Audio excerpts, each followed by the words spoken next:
So there are steps involved. Many people use 7 steps. I have about 9 or 10 to make it clear. And I want to tell you how this works. And I'm breaking it down because people use 7 just so they can hit the religious number of 7.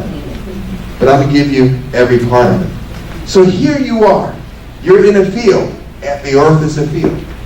And the potter comes to you, or comes looking for pieces that he can begin to work in.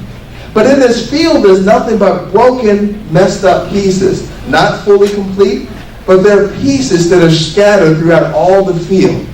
The paint is chipping off, everything is chipping off, they've been damaged, they've been broken, and all these different things called life that have had an impact on them. And so he comes and he looks, and he finds one, he says, I'm going to get this one, or this one, and this one, and I'm going to take that piece of pottery back to the potter's house. And so you're looking like, he picked me. What does that mean? He picked me. And so you begin to see that he brings you back because you want to be made whole, because you know that everything's not right.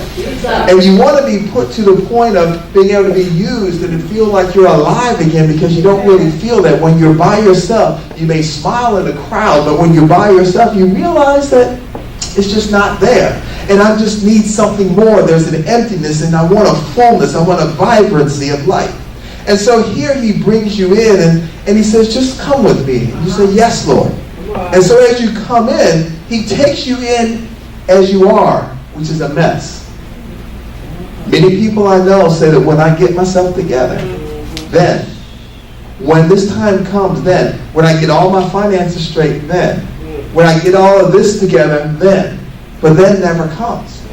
So he picks you up in the mess. Say mess. Mess. He picks you up in the mess where you are. No matter where you are chipped or whatever he does. Then he begins to show love to you.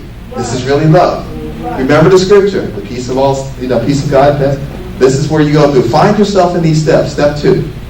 Step 1 was picking you up. Right? Identify. Step 2. Now he takes you on this wonderful potter's table. He puts you there.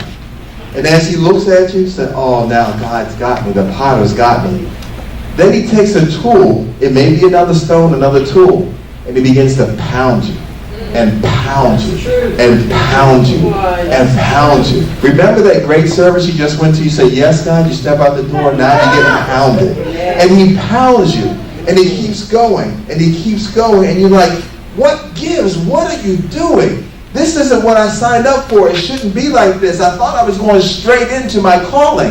I said yesterday, okay, so today, aren't I whoever you're supposed to call me to be? I mean, it shouldn't take all of this effort.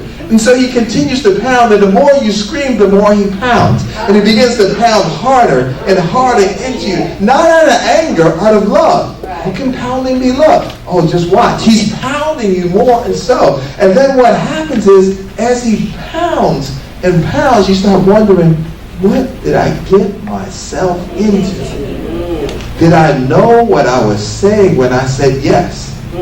But he pounds. And then finally you're like, I can't complain anymore. And he's finished. He stops.